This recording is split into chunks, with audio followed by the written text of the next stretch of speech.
네, 안녕하세요. 세상 사는 법 이야기 김동용 변호사입니다. 벌써 새해가 밝아서 2021년이 된 지도 이제 벌써 3일이나 지났는데요. 오늘은 조금 가볍게 변호사가 일하는 곳 이야기라는 제목으로 한번 말씀드려 볼 건데요. 아, 이제 보통 뭐 일반적인 법인에서 일하는 방식이나 스타일이나 뭐 이런 것들 말씀드릴 거고요. 혹시라도 이제 자기의 사건을 그 법률사무소나 법무법인에게 맡기시는 분들은 이 일을 지금 실제로 누가 하고 있는지 이런 부분에 대해서 조금 알 수 있는 그런 내용일 수도 있을 것 같아요. 보통은 뭐 제 채널에 가장 많은 지분을 차지하시는 분들이 로스쿨을 준비하거나 혹은 뭐 그쪽으로 진로를 고민하시는 분들이 많기 때문에 보통은 변호사가 이렇게 일하고 있구나 그 정도의 기분으로 들어주셨으면 감사하겠습니다. 우선은 간단하게 이제 변호사 사무소의 모습에 대해서 좀 알아보면 일반적으로는 단독 사무소와 법무법인으로 구별할 수 있어요. 뭐 법적으로는 법무법인 유한과 법무조합도 있지만 뭐 가장 일반적으로는 뭐 단독 사무소, 흔히 이제 누구누구 무슨 법률사무소 이렇게 불리는 곳은 이제 그 개인이 운영하는 단독 사무소고요. 뭐 법무법인 뭐뭐 이렇게라고 돼 있는 곳은 법인의 형태로 구성된 5인 이상의 조직입니다. 근데 조금 이제 이 주의해야 될 거는 법무법인이라고 되어 있다고 해도 그 별산으로 지금 그 법무법인에 들어가 계신 분들은 사실상은 뭐 법률사무소하고 큰 차이가 없어요. 그래서 뭐 그 해당하는 고객을 맞이하는 그 법무법인이 단독사무소인지 법무법인인지는 사실 뭐 일반 서민들이 그 법률 서비스를 선택할 때는 어떻게 보면 그렇게 중요한 요소는 아닌 것 같아요. 근데 어쨌든 간에 형식적으로 이렇게 구분되고 있다는 점 미리 전제로 깔고 이제 말씀드려 봅니다. 아, 뭐 여기서는 뭐 법인이라고 되어 있는데 일반 뭐 개인사무소 비슷하죠. 일단 뭐 그 사무소에 대표, 구성원 변호사 이렇게 있고 그 밑에 이제 고용돼서 일하는 고용 변호사가 있고 그 변호사들을 서포팅하는 직원분들 이렇게 세 파트로 구성이 되어 있는데요. 일반적으로는 이제 대표가 그 어떤 사건을 핸들링하는 뭐 이거는 사실 그 대표의 그 업무 스타일에 따라 달린 거고 완전히 그냥 어수한테 맡기는 분들도 있고 혹은 거의 꼼꼼하게 거의 자기가 다 일일이 다 체크하시는 분도 있고 여러 가지 유형이 있어요. 근데 이제 사실은 어, 대부분 대표 변호사님들이 이제 일을 완전히 놓지는 않으시고 대부분들이 자기 자신들도 이제 서면을 쓰시고 일들을 많이 하십니다. 아, 이 구성원 변호사라고 하는 것에 대해서 조금 설명을 드리면 일반적으로 그 대표나 구성원 변호사는 그 법무법인에 대해서 연대에서 무한 책임을 지거든요. 손해배상 같은 경우를 당할 경우에 같이 손해배상을 해야 되는 위치에 있다는 건데 가끔 이제 고용 변호사들한테 구성원 등기를 요구하는 법인들이 있어요. 그건 이제 너를 인정해서 그렇다는 게 아니라 예, 그러니까 일정 수의 그 구성원 변호사가 법무법인에 필요하기 때문에 그래서 고용 변호사들에게 이제 구성원 등기를 요구하는 곳이 있는데 어, 어떻게 보면 책임이 매우 커질 수 있는 부분이기 때문에 그런 제안은 뭐 좋은 제안은 아니라고 볼 수 있습니다. 아직 뭐 그 변호사가 실질적으로 구성한 변호사가 될 만한 자격이나 능력이 없다는 말이죠. 그래서 이제 실질적으로 고용 변호사의 업무에 대해서 좀 알아보면 일단은 가장 중요한 게 이제 서면을 쓰는 거죠. 서면을 쓰는 건데 어, 민사 같은 경우라면 이제 소장, 답변서, 준비서면 이런 것들을 이제 쓰는 거고, 형사 같으면 이제 변호인 의견서나 고소장도 씁니다. 여러분들이 이제 그 대부분 변호인 하면은 그 피의자를 변호하는 이런 것만 생각하실 텐데, 의외로 그 피해자를 대리하는 고소 대리도 은근히 많아요. 근데 사실은 이제 뭐 언론지상에 이렇게 부각되는 면은 사실 피의자를 대리한 그 변호하는 변호인 역할이 많이 나오기 때문에 잘 모르시는 분들이 많은데, 상당 부분의 형사일이 고소를 대리하는 피해자를 대리하는 이런 업무도 많이 있습니다. 아, 대부분 이제 이런 서면들이 이제 송무와 관련된 것들이 많아서 이제 송무 관련 서면 작성이라고 제가 이제 분류를 했는데, 일반적으로는 이제 이러한 송무 관련 서면 작성은 조금 시간적인 여유가 있는 편이죠. 왜냐하면 이제 법원에서 그 기일을 지정해 주거든요. 언제까지 내라. 보통은 이제 한 달 정도를 주거든요. 오늘 뭐 출정을 해서 갔다 왔다 그러면 최소 2, 3주 정도는 주기 때문에 어, 특별한 사정이 없으면 시간적 여유가 뭐 좀 있는 편입니다. 그래서 당장 뭐 내일 써야 되는 건 아닌데, 물론 이제 사건 수가 많아지면 어, 마냥 이제 일을 미룰 수는 없겠죠. 좀 예외적인 것이 이제 형사 같은 경우에 구속 사건의 경우에는 재판이 대단히 빨리 진행되거든요. 왜냐하면 구속 기간이 정해져 있기 때문에 뭐 여러분들이 이제 어, 요즘에 그 이명박이나 박근혜 관련해서 이제 최순실 사건 같은 경우에 이제 구속 기간에 대한 얘기가 이제 언론지상에 많이 나와서 지금은 이제 잘 아시는 분들이 많은데, 구속 기간이 딱 몇, 몇 개월 딱 정해져 있기 때문에 그 사이에 재판을 끝내야 돼요. 끝내야 되기 때문에 그때는 이제 좀 속무라 하더라도 재판 관련 서면이라 하더라도 조금 이제 촉박하게 쓰는 경우가 많아요. 그런 예외를 제외한다면 어 그래도 좀 여유가 있는 편이다. 보통 이제 소장 같은 경우는 처음 쓰면은 한 3일 정도 쓰고요. 저는 그렇습니다. 저는 그렇고, 답변서 같은 경우에는 한 이틀 정도 쓰고, 준비 서면 같은 경우에는 뭐 하루 좀 복잡하게 좀 될 것 같다 그러면 이틀 정도 쓰는데, 그래도 뭐 일을 하면서 어, 좀 생각할 여유가 좀 있는 편이죠. 뭐 좀 고민이 되면 밤에도 좀 집에 가서 밤에 좀 책도 찾아보고 뭐 물어볼 사람한테 물어도 보고 이렇게 해서 좀 시간적 여유가 있는 편이라서 그래도 이제 좀 고민을 하고 신중하게 쓰는 서면 형태라고 볼 수 있어요. 근데 하지만 이제 그 밑에 있는 자문 같은 경우는 이제 의뢰하는 회사들이 이제 자신들의 스케줄에 맞춰서 언제까지 주세요 이렇게 말을 하는데, 그 기간이 아무리 길어도 뭐 보통 한 3, 4일 넘지 않거든요. 그러면 보통은 이제 받자마자 거의 다음날 줘야 되는 경우가 많아요. 그러면 뭐 오후 3시에 자문 의뢰가 들어왔으면 다음날 저녁 때까지는 줘야 되는 이런 상황이 많거든요. 그러면 어, 그런 경우라면 대단히 이제 심리적인 압박감과 더불어서 이 시간적인 압박이 대단히 많죠. 그래서 어, 좀 스트레스는 아마 자문이 좀 많은 것 같아요.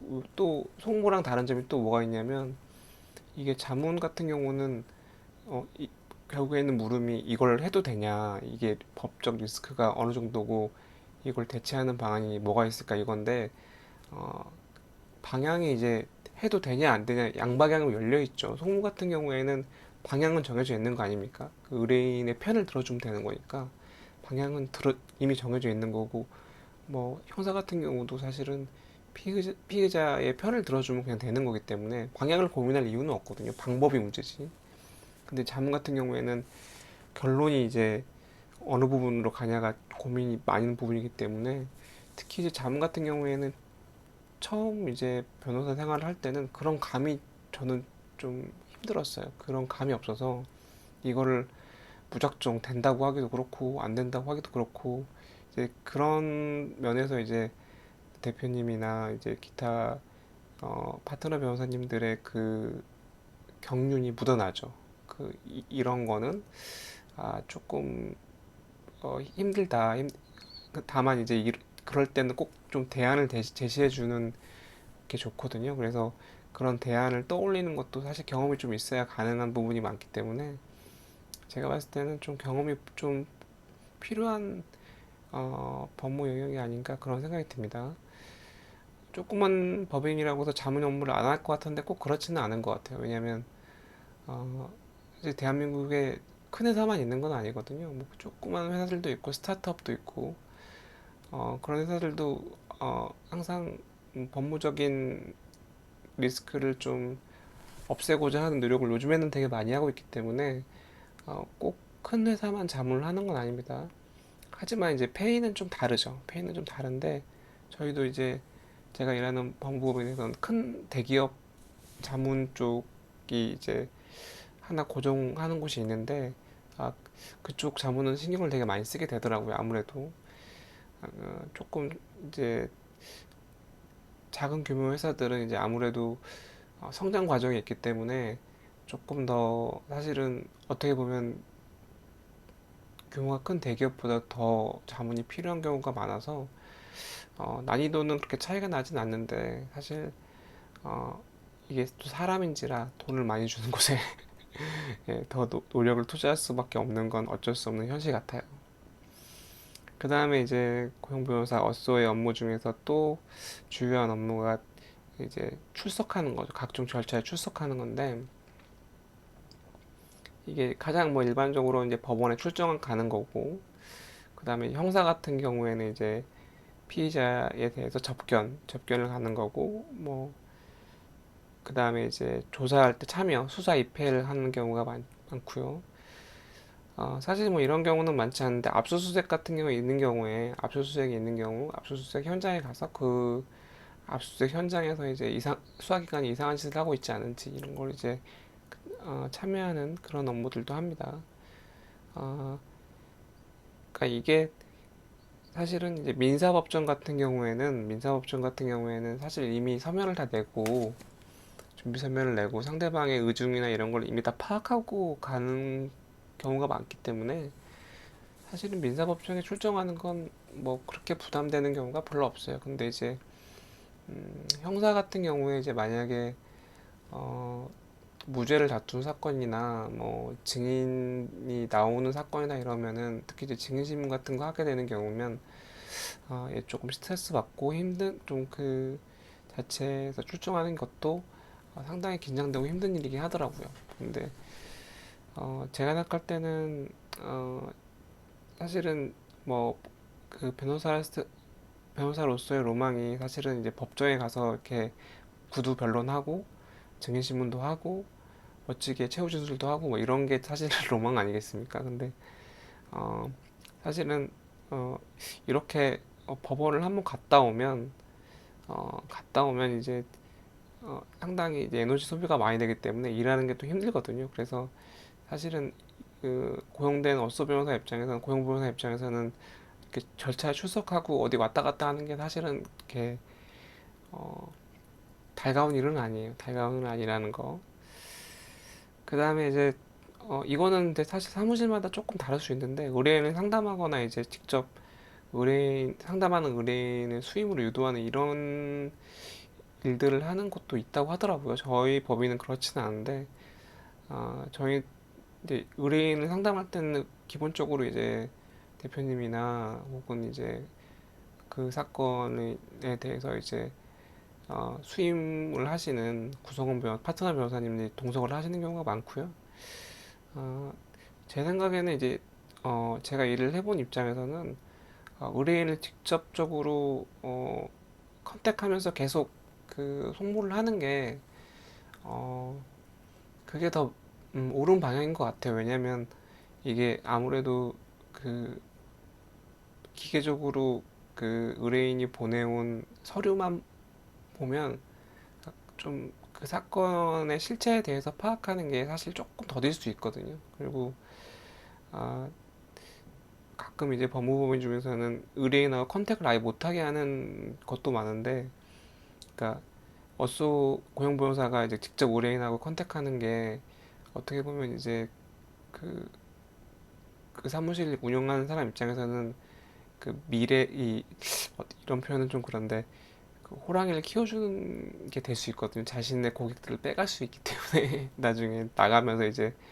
어, 그 고객들을 채갈 수 있기 때문에 그런 걸 좀 경계하시는 것도 있다고 들었어요. 근데 사실은 뭐 특히 이제 소송 같은 경우에는 그 소송 자료를 수집하는 과정에서 계속해서 컨택을 하는 게 그리고 소송을 맡겨놨다고 끝이 아니거든요. 끊임없이 이제 소송 과정에서 필요한 자료나 이걸 요구해야 되고 의뢰하신 분들도 이제 계속 그 서면 내용도 서로 상의도 해야 되고 변론 방향이나 이제 그런 거 부분도 계속해서 이야기를 나눠야 되기 때문에 어, 직접 일을 하는 고용변호사하고 의뢰인의 컨택을 끊는 이런 거는 그렇게 바람직한 것 같진 않아요. 근데 이제 어, 다만 이제 일할 때 조금 오히려 편해지는 면이 있더라고요. 그러니까 뭐 만약에 그런 게 있다 그러면 어, 이제 뭐 이게 좀 궁금한데 이게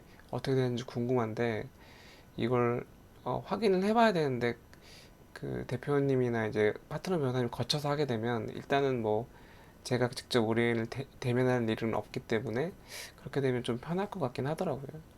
근데 이제 만약에 이제 의뢰인이랑 계속 컨택을 하면 이제 의뢰인의 이른바 진상 짓을 진상 진상 같은 일들을 직접 몸으로 겪어야 될 수도 있다는 뭐 그런 단점은 있죠. 예, 그렇습니다. 사실은 이제 뭐 이런 얘기 역시 현실적으로 이제 법인마다 편차가 큰 편입니다. 그래서 제가 경험한 게 다도 아니고요. 저보다 훨씬 환경이 좋으신 분들도 있을 수 있고 나쁘신 분들도 있을 수 있어요. 제가 이제 언제나 말씀드리지만 사실 어, 그러니까 일을 적게 시키고 월급을 적게 주고 이것까지도 괜찮고 일을 많이 시키고 월급을 많이 주는 것까지도 괜찮고 하지만 이제 참을 수 없는 거는 일을 적게 시키고 일을 많이 시키고 월급을 조금 주는 거죠. 이거는 받아들이기 좀 힘들 것 같다. 뭐 고용 변호사 입장에서는 좀 힘들 것 같다. 이런 생각이 좀 들더라고요. 예. 하지만 대표님의 의사가 가장 중요합니다. 그 요즘에는 뭐 주말에 나오라고 하는 경우는 그렇게 많지는 않은 것 같아요. 대부분 사무실들이 평일날에는 야근을 시키는 경우가 많은데 그래도 주말만은 토요일 일만은 쉬게 해주는 그런 경우가 더 많은 것 같고요. 보너스나 뭐 수당 이런 것들도 사실은 일반 근로자에 비해서는 잘 지켜주는 편은 아닙니다. 다만 이제 명절 때나 이럴 때 이제 사기금 같은 거는 이제 법인 사정이 허락하는 대로 잘 챙겨주시는 편이에요. 대부분들. 그리고 변호사들은 기본적으로는 이제 어, 연, 연차별로 좀 월급을 올려주는 편이기 때문에 그런 걸로 이제 그 대우를 가늠할 수 있죠. 어, 특히 이제 서면이나 이런 거 쓸 때 고용 변호사가 이제 그거를 지시하신 파트너 변호사나 대표님한테 그걸 보내면 보통 처음에 수습 때는 뭐 거의 뭐 다시 어, 검토를 해주시는 경우가 많은데 어느 정도 연차가 쌓이면 이제 그대로 의뢰인한테 가는 경우도 많거든요. 그런데 이렇게 되면 이제 본인의 책임이 점점 커지는 거죠. 고용 변호사긴 하지만 어쨌든 간에 뭐 믿고 보내는 거니까 잘했겠지 하고 보내버리는 경우가 많아지면 결제를 받는 듯한 스트레스는 좀 덜할지언정 뭔가 잘못될 수 있는 위험은 크기 때문에 어떻게 보면은 어, 위에 파트너 변호사님들이 이제 간섭을 안 하거나 바로 보내거나 이러면 자유도는 높아지는데 책임은 더 크게 되는 이런 상황이 벌어집니다. 그러니까 뭐가 더 좋다고 말하기는 좀 힘든 것 같아요. 위에서 막 사사건건 이건 왜 썼니? 이렇게 쓰는 게 좋냐? 다시 써라. 뭐 이렇게 근데 하면은 사실 스트레스 받는 건 사실이거든요. 근데 그렇게 해서 검토가 끝나고 나면 이 서면을 거의 내가 쓴 게 아니라 파트너 변호사님이나 대표님이 쓰게 된 거기 때문에 내 책임은 없어지는 거죠. 사실은 네, 그 사건에 대한 책임에서 자유로워질 수 있기 때문에 예, 일의 스타일에 따른 스트레스는 조금 뭐 장단점이 다 있는 것 같아요. 직원 같은 경우에는 사실은 어, 직원분들이 똑똑하고 되게 이렇게 그 빠릿빠릿할 때 뭔가 이제 도움을 받는다는 느낌은 사실은 잘 없을 수 있는데, 그 반대로 이제 직원분들이 실수를 해버리면 그건 또 치명적일 수가 있어요. 이게 저희가 이제 일들이 좀 하나 이제 몰입해서 서면 하는데 쓰는데도 고민이 많고 해서 의외로 뭐 날짜나 이런 거 신경을 못 쓰는 경우가 많거든요. 그러면 뭐가 이제 그 기일이 다가왔다거나 추정할 기일이 있거나 이러면 이제 내일은 뭐 나가셔야 된다 이런 거 귀뚱을 해줘야 되는데 혹은 뭐 서면 중요한 서면이 이제 송달돼서 왔는데 그걸 놓치거나 뭐 이렇게 되면은 사실은 정말 큰일이죠. 그래서 어떻게 보면은 사소한 일일 수도 있지만 그 사소한 일이 정말 중요한 일일 수 있기 때문에 어, 직원분들의 역할도 제 생각엔 중요한 것 같아요. 이제 특히 이제 경험이 많으신 분들은 신입 변호사하고 기싸움을 벌이는 경우도 많거든요. 근데 이제 어, 제 생각엔 서로 존중해 주는 게 좋은 것 같습니다. 그 경험 많으신 분들은 사실 사건에 대해서 특히 이제 집행이나 이렇게 이런 쪽까지 생각을 신입 변호사 때는 못하는 경우가 많은데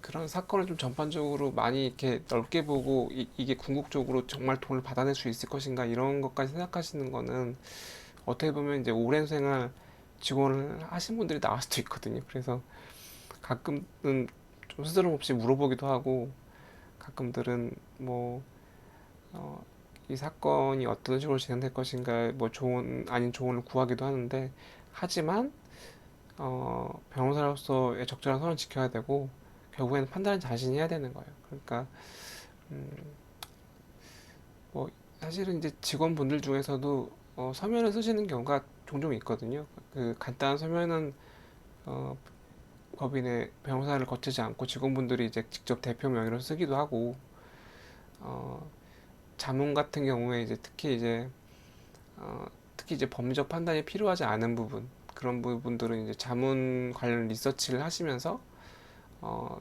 도와주시면서 그냥 곧바로 그냥 초안에 써서 대표님한테 드리는 이런 경우도 종종 있기 때문에 많은 직원분들은 은근 큰 힘이 되기도 합니다. 하지만 이제 뭐 지나치게 의존하거나 뭐 그렇게 되면 안 되겠죠. 변호사로서의 자신이 할 일을 미루는 일은 없어야 될 것 같고요. 어, 이른바 이제 뭐 사무장 펌 뭐 이런 얘기도 저는 이제 직접 뭐 제 주변에서 그런 펌을 다녀본 사람들은 없는데 어, 그거는 이제 직원하고 좀 다른 결인 것 같아요. 근데 직원이 영업을 한다는 거는 제가 아시는 분들 중에 아직 없는데 그런 사무실도 꽤 있는 것 같더라고요. 뭐 직원들이 사건을 물어다 주고 뭐 거기에 따른 뭐 인센티브 받거나 뭐 이런 경우도 있다고는 하는데 어, 사실은 그렇게 바람직한 형태는 아니라고 보입니다. 예. 변호사로서 할 영역이 있고 직원분이 할 영역이 있는데 기본적으로 수임이나 이런 영역들조차도 변호사가 하는 게 맞죠. 사실 맞고 그 사무실의 운영을 책임지는 대표 변호사나 구성원 변호사, 파트너 변호사가 하는 일이 되는 게 맞다고 생각합니다. 아무리 이제 법인의 규모가 작고 법률사무소라 하더라도 어, 변호사가 할 일이 있고 직원이 할 일이 따로 있는 거예요. 그 다음에 이제 은근히 이제 제가 보니까 변호사가 이제 밖에 나갈 일이 은근 많아지더라고요. 좀 연차가 쌓이고 수습 끝나다 보니까 대표적으로 출정 아까 말씀드린 출정이 그렇고 이게 법무법인이 서울에 있다고 서울에만 사건이 있는 게 아니거든요. 그리고 그 사건이 지방에 있으면 지방도 내려가야 돼요. 뭐 가깝게는 저는 주로 이제 성남하고 수원을 많이 가는 편인데 어, 성남하고 수원 쪽에 재판이 있으면 거기 성남 지원에 가야 되고 그리고 대전에 소송이 있으면 대전으로 가야 되고 형사사건 같은 경우에 이제 그 사람이 이제 부산에 경찰서에 잡혀 있으면 접견하러 부산까지 가야죠. 경찰서 구치소까지 가야 되니까 뭐 그래서 어, 그런 은근히 지방에도 갈 일이 많고 사실은 이거는 뭐 좋아하시는 분들은 좋아하시더라고요. 은근 지방 가서 뭐 거기에서 특산물 하나 먹고 오고 예, 올라오면서 KTX 타면서 그 지방 특산물 하나 들고 오고 뭐 이런 재미도 있잖아요. 근데 이제 문제는 갔다 오는 동안에 내일은 그냥 쌓여 있다는 거죠. 그래서 특히 이제 형사를 많이 하시는 펌들은 야근이 거의 필수적이더라고요. 야근이 필수적이고 일이 많아서도 그렇지만 어, 이렇게 이제 왔다 갔다 할 일들이 많아지면 일할 시간이 없기 때문에 갔다 와서 일을 해야 돼요. 그래서 혹시라도 이제 나중에 이제 취업을 하실 때면 어, 이렇게 돌아다닐 일이 많다 그러면 여기는 야근을 많이 하겠구나 뭐 이렇게 생각을 하시면 기본적으로 뭐 틀리지 않을 것 같습니다.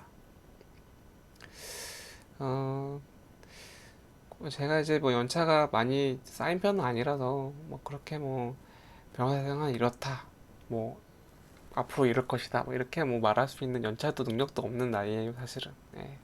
하지만 이제 제가 몇 년 동안 일하면서 느낀 점을 좀 정리해 보면 어, 그러니까 법률적인 문제는 간단한 문제는 없는 것 같아요. 단정적으로 이렇다 저렇다 이렇게 말할 수 있는 문제는 어, 뭐 사실 그러니까 변호사로서 그런 자격을 가지고 처리하는 법무 중에는 거의 없다고 봐도 무방합니다. 예. 답처럼 딱 나눠 떨어져서 이거다 이렇게 확실하게 말할 수 있는 문제는 별로 없고 그래서 이제 그런 사람들을 보면 좀 화가 나죠. 간단한 질문이니까 간단히 대답해 주세요. 뭐 이렇게 하면은 화가 납니다. 예. 간단한 문제는 없다고 보면 돼요. 예. 제가 너무 화가 나서 그 이렇게 띄어쓰기도 잘 못했는데 여기서 보면 답 달라고 하지 마세요. 예. 정말 그런 말 하고 싶어요. 그 다음에는 이제 고용 변호사로 고용된 상태에서도 자기 사건을 가져오면 이제 인센티브를 주거든요. 보통 이제 사무실에서 70, 3대 7 해서 이제 3%를 먹는 이런 시스템, 30%를 먹는 이 정도로 주는데 뭐 좀 인센티브를 세게 주는 펌에서는 그 착수금이나 이런 거에 뭐 반 정도도 주시는 것들도 있어요. 근데 이제 어 제가 이제 일을 해보니까 고용된 입장에서 이제 자기 사건을 수임해서 하는 거는 그렇게 쉽지는 않더라고요. 왜냐하면 이제 지금 하고 있는 일도 바쁜데 이제 누가 사건을 이제 저 보고 맡기려고 하면 사실은 이제 어, 그 일을 이제 제가 해야 되는 거 아닙니까? 근데 이제 일이 너무 많다 보니까 예, 이 일이 들어오면 이제 내 생활이 아작날 것이 보이죠. 그러니까 당장 이제 뭐 어, 몇십만 원 더 버느니 조금 쉬고 싶다라는 마음이 앞서게 되면 사실은 이제 고용보험사가 영업을 통해 수임을 하는 건 쉽지는 않은 일 같아요. 근데 저도 조금 이제 여유가 생겨서 지금이면 좀 뭐 그래도 뭐 기회가 되면 이제 제 사건을 조금씩 해야겠다 이런 생각이 들긴 하더라고요. 좀 사건도 지금도 좀 들어오고 있는데 예, 지금 좀 고민이 되고 있어요. 예. 근데 이제 그 처음부터 막 좀 이른바 이제 인싸라고 하죠. 뭐 고용보험사를 하시면서도 수임을 되게 많이 하시는 분들이 있어요. 그런 분들은 이제 개업하셔야죠. 타고난 개업, 예, 개업으로 타고나신 분들인데 제가 봤을 때는 일반적으로는 사실은 음, 본인이 일하시는 법무법인에서 그 뭔가 이제 고객들과 신뢰를 쌓아서 그 고객들로부터 좀 소개를 받거나 이런 경우가 사실은 많은 것 같고요. 뭐 나는 대표님을 통해서 들어오긴 했는데 뭐 그 변호사가 일을 너무 잘하는 것 같아서 이 변호사가 일을 해줬으면 좋겠다라고 아예 콕 찍어서 들어오게 되면 사실 자기 사건이 되거든요. 그래서 향후에 이제 자기가 개업을 했을 때나 이럴 때 인사를 드리면 그분들이 이제 고객이 되는 경우도 많아요. 그래서 어, 그러니까 주로 이제 고용 변호사로 일을 하면서도 그 사건의 경중이나 이런 거 따지지 말고 좀 일을 열심히 하고 잘해드리려고 노력하면 나중에 이제 무형의 그런 이익도 있다는 거 그런 점도 좀 알아두셨으면 좋겠네요. 그리고 이제 사실 변호사라고 하면은 사람들이 다 야근을 하는 줄 알거든요. 그래서 특히 이제 자문사 같은 경우에는 이제 본인들이 퇴근을 하면서 일을 던지고 가는 경우가 많아요. 그럼 되게 화가 나더라고요. 이게 예, 본인들 6시를 넘어서 보내면 분명히 이제 퇴근을 하면서 보내는 거거든요. 그러면 이걸 6시에 넘기면 최소한 이제 무슨 일인지 확인을 해봐야 되기 때문에 한두 시간은 그냥 지나가거든요. 그러면 이제 저희는 저녁을 못 먹고 그 일을 봐야 되는데 어, 그러면 좀 화가 나죠. 예. 주로 이제 기업에서 이제 법무팀에 계시는 분들은 좀 혹시 이런 말 들으면 좀 예, 상도에 좀 어긋나지 않는지 물론 이제 어, 이런 말을 하는 건 고용돼 있는 고용 변호사 입장에서 하는 거고 자문을 받으시고 돈을 받으시는 대표나 파트너 변호사님 입장에서는 뭐 보내주시면 언제나 고맙겠죠. 예. 이제 마지막으로 이제 말씀드리고 싶은 거는 사실은 어, 어떤 소송 같은 경우에 이게 이길 거다, 질 거다 이렇게 쉽게 말할 수 있는 사건은 사실 거의 없다고 보면 돼요. 사실은 쉬워 보이는 사건도 막상 이제 변론 들어가서 상대편 준비 서면이나 답변서 받아보면 그게 아니었던 경우가 너무 많아요. 예.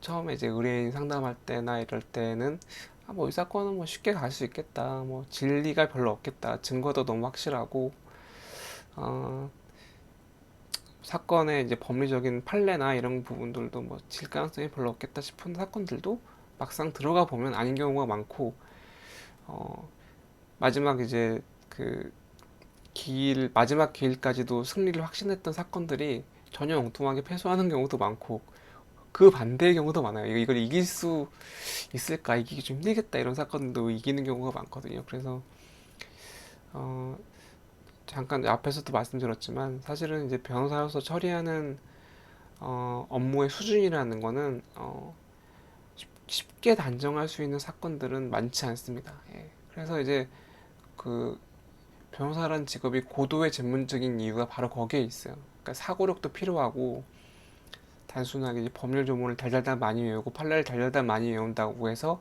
그걸 해결할 수 있는 능력이 있는 건 아니라고 보입니다. 그러니까 그만큼 변호사라는 직업에 그런 면에서는 자부심을 가져도 괜찮은 것 같아요. 꼭 그런 측면에서 자신이 그러한 사고력을 발휘하고 치열하게 고민해서 준비서면을 제출하고 상대편의 의견에 대해서 반박하고 이런 과정을 거쳐서 승소를 하게 되면 뭐 그거는 정말 어느 직위에서도 가질 수 없는 기쁨이죠. 뭐 그러면서 이제 사건들을 많이 해가면서 사실은 변호사는 일을 먹고 성장을 하는 거거든요. 그래서 좀 힘들고 어려운 면은 있지만 본인의 일을 통해서 본인의 직업을 통해서 본인이 성장하는 걸 직접 경험할 수 있다는 거는 어느 직업에서도 찾아보기 좀 힘든 장점이 아닌가. 뭐 보통들은 이제 뭐 자기 개발을 따로들 많이 하시잖아요. 물론 변호사들도 따로 많이 합니다. 뭐 따로 많이 하는데 어, 좀 본인의 일을 하면서 직접적으로 성장하는 게 더 크거든요, 사실. 그러면 어, 그런 측면에서는 뭐 이 직업의 그런 면은 좀 장점이 아닌가 그런 생각도 들어요. 네, 그렇고요.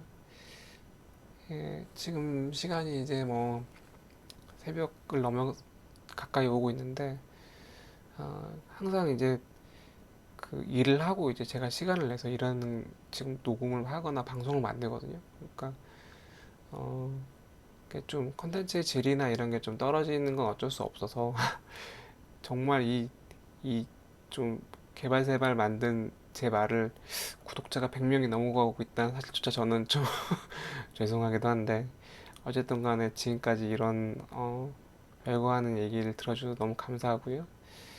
아, 그래도 조금 바쁜 와중이지만 정말 바쁘고 일이 많을 때는 정말 힘든 면도 있거든요. 하지만 이제 어, 변호사를 꿈꾸시는 분들이나 뭐 혹여라도 이제 뭐 사건을 좀 맡기려고 이것저것 좀 검색해 보려다가 이런 어, 지금 제 클립을 들으시고 있는 분들을 위해서 그래도 이제 조금 컨텐츠의 질을 높여야 될 때가 오지 않았나 그렇게 생각이 듭니다.